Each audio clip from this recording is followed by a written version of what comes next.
इस बंदे ने कम से कम 30 से 35 साल गवर्नमेंट को डिसेप्शन दिया है, उनको धोखा दिया है और इलीगली ये बंदा अपॉइंट होकर इस बंदे ने क्या किया है कि इतना लाखों करोड़ों के हिसाब से इस बंदे ने पैसा लिया है, सैलरी ली है। उसके अलावा मेरे माइंड में एक क्वेश्चन और है कि अगर स्पेशल सेक्रेटरी लॉ जिनको रिसेंटली जिनके अगेंस्ट क्राइम ब्रांच ने स्ट्रिक्ट एक्शन किया है, जिन्होंने सिर्फ अपनी जो डेट ऑफ बर्थ थी 1 साल उन्होंने अपनी कम की थी, अगर स्पेशल सेक्रेटरी लॉ के अगेंस्ट में कार्रवाई हो सकती है तो ये Mohammad Arfeen R Kalaban son of Faiz Hussain इसके ख़िलाफ़ कार्रवाई क्यों नहीं हो रही है। आप देख रहे हैं न्यूज़ शहर इंडिया और मैं हूं अरफाज अहमद डैंग। आज बात करेंगे हम करप्शन की, और करप्शन जिस तरह से सिर्फ पैसों की ही नहीं होती है, करप्शन की बहुत सारी मिसालें दी जा सकती हैं। जिस तरह से बहुत सारे लोग ऐसे भी हैं जिनको काफ़ी समय हो चुका है, नौकरियां कर रहे हैं फेक डॉक्यूमेंट्स पे, और एडमिनिस्ट्रेशन और इतनी व्यवस्था होने के बावजूद भी जो है वो लोग सर्विसेज कर रहे हैं। 10-10 साल, 20-20 साल, 30-30 साल हो गए हैं, रिटायरमेंट तक हो जाती हैं, लेकिन उनका ये तक पता नहीं चल पाता है कि वो फेक डॉक्यूमेंट पे जो हैं वो लगे थे। ऐसा ही एक केस जो है सामने आया है डिस्ट्रिक्ट पुंछ से, जो एक शख्स के बारे में है जिसको बताया जा रहा है कि वो IRP में सर्विस कर रहा है, ASI रैंक पे है और फेक डॉक्यूमेंट पे लगा है। इसी सब पे चर्चा करने के लिए हमारे साथ मौजूद हैं एडवोकेट मिस्टर तैयब रज़ा जी। सर, स्वागत है आपका न्यूज़ शहर इंडिया में। डैंग साहब, सबसे पहले तो आपका बहुत बहुत शुक्रिया कि आपने टाइम निकाला। तैयब साहब, मैं आपसे जानना चाहूँगा सबसे पहले, ये जो शख्स है इसको आप कैसे जानते हैं, ये कहाँ का रहने वाला है, और आपको कब ये मालूम चला कि ये जो है फेक डॉक्यूमेंट पे इसकी जो है भर्ती हुई थी? डेंग साहब, रिसेंटली ही हमारे नोटिस में ये बात आई कि ये बंदा मोहम्मद आरफीन जिसका नाम है, मैं आपको इसके बारे में डिटेल दूंगा कि Mohammad Arfeen son of Faiz Hussain R Kalaban district Poonch, जो IRP 9th बटालियन में आज की डेट में जॉब कर रहा है और उसकी पोस्टिंग श्रीनगर प्रयासपुरा में है जी। ये बंदा तकरीबन 30 साल से सर्विस कर रहा है और हमें ये बात तकरीबन आज से 2-3 महीने पहले हमारे नोटिस में आई कि ये बंदा फेक डॉक्यूमेंट पर सर्विस कर रहा है, while he is not liable for job. उसके बाद जब ये बात हमारे नोटिस में आई तो हमने इसके कमांडेंट को एक लेटर लिखा, उसके अलावा हमने SSP पुंछ को एक लेटर लिखा, उसके अलावा मैंने LG को एक लेटर लिखा है और उसके अलावा मैंने IGP क्राइम ब्रांच को एक लेटर लिखा है। क्या कार्रवाई हुई उस पर?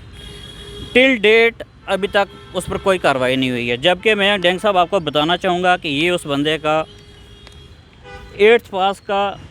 फेक डॉक्यूमेंट है, मोहम्मद आरफीन, और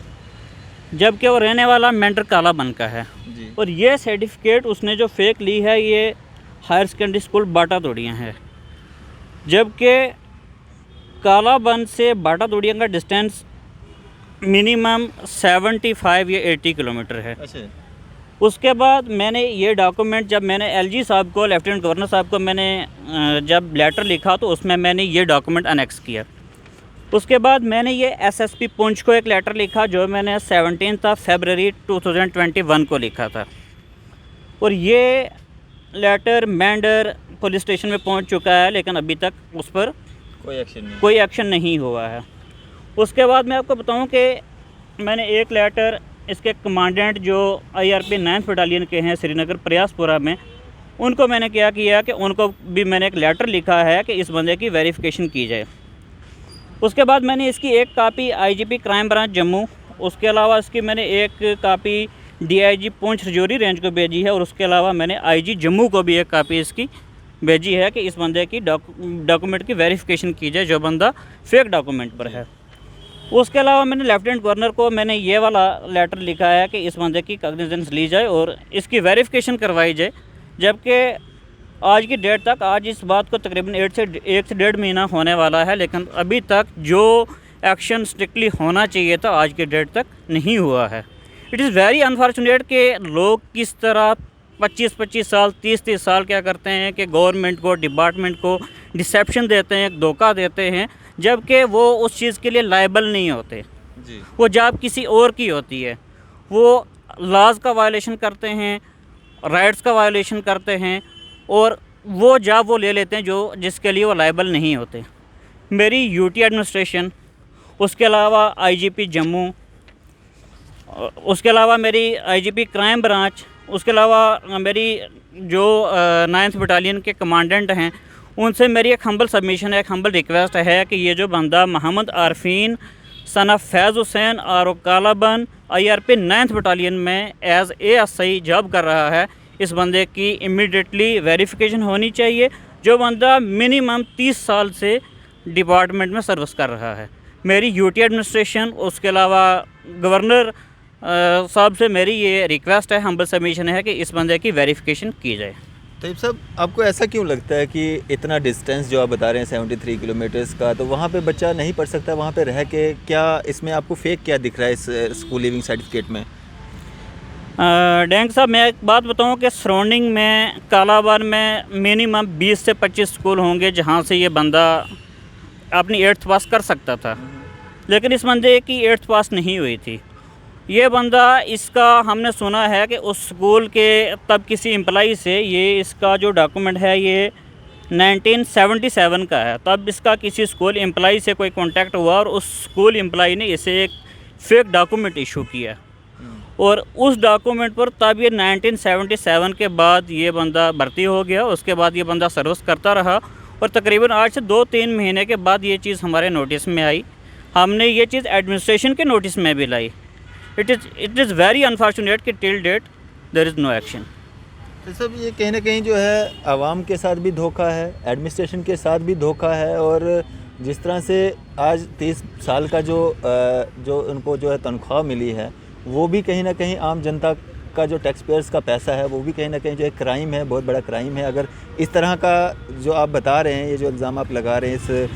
स्कूल लिविंग सर्टिफिकेट के ज़रिए, अगर इस पर उन्होंने जॉब ली है तो कहीं ना कहीं सख्त से सख्त कार्रवाई भी उनके खिलाफ बिल्कुल होनी चाहिए, क्योंकि डेंग साहब ये डिपार्टमेंट के साथ और उसके अलावा गवर्नमेंट के साथ ये एक बहुत बड़ा डिसेप्शन है कि इस बंदे ने कम से कम 30 से 35 साल गवर्नमेंट को डिसेप्शन दिया है, उनको धोखा दिया है और इलीगली ये बंदा अपॉइंट होकर इस बंदे ने क्या किया है कि इतना लाखों करोड़ों के हिसाब से इस बंदे ने पैसा लिया है,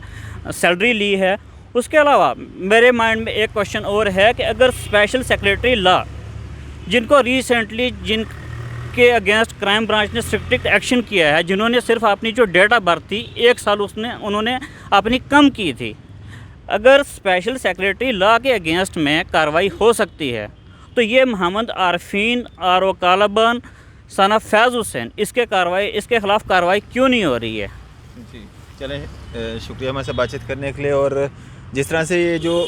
डॉक्यूमेंट दिखा रहे हैं, स्कूल लिविंग सर्टिफिकेट दिखा रहे हैं और ये बता रहे हैं कि ये जो डॉक्यूमेंट है ये कहीं ना कहीं फ़ेक है, जाली है और किसी के जो एक दूसरे के साथ लिंक हैं उस कारण जो है ये फ़ेक डॉक्यूमेंट लिया गया है और उस डॉक्यूमेंट पे जो है वो जॉब जो है वो उनको मिली है। और कहीं ना कहीं एडमिनिस्ट्रेशन को चाहिए कि अगर कोई इल्ज़ाम जो है लग रहा है या इस तरह से एक एडवोकेट जो है सामने आके ये बात मीडिया के सामने ओपनली बता रहे हैं, इस तरह से LG साहब को लेटर लिख रहे हैं, पुलिस डिपार्टमेंट को लिख रहे हैं, एडमिनिस्ट्रेशन को लिख रहे हैं, तो ज़रूर उसके पीछे कोई ना कोई राज होगा और उस राज की परतें तभी खुल सकती हैं जब वेरिफिकेशन होगी। तो वेरिफिकेशन करने में या करवाने में उस शख्स को भी कोई दिक्कत नहीं होनी चाहिए। अगर उसने 30-35 साल सर्विस हो चुके हैं उसको करते हुए, उसको भी कोई दिक्कत नहीं होनी चाहिए अगर वो अपनी जगह सच्चा है। और एडमिनिस्ट्रेशन को भी कोई दिक्कत नहीं होनी चाहिए अगर इस तरह का कोई इल्ज़ाम जो है किसी पे लग रहा है या फेक डॉक्यूमेंट अगर कोई सामने आ रहा है उस पर जो है जल्द से जल्द वेरीफाई जो है होना चाहिए, ताकि बाकी लोग जो इसमें रहते हैं कि हम फेक डॉक्यूमेंट्स बना लेंगे, जाली दस्तावेज़ बना के हम जॉब्स हासिल कर लेंगे, वो भी सतर्क हो जाएं कि अब इस तरह का नहीं चलने वाला है। जम्मू कश्मीर यूटी एडमिनिस्ट्रेशन जो है ऐसे लोगों के ख़िलाफ़ जो है सख्त से सख्त कार्रवाई करेगी जो लोग इस तरह से जाली दस्तावेज़ बना के जो है नौकरियां हासिल करते हैं। फ़िलहाल आप देखते रहिए न्यूज़ सर इंडिया। मैं अरफाज़ अहमद, कैमरामैन शाहनवाज़ के साथ।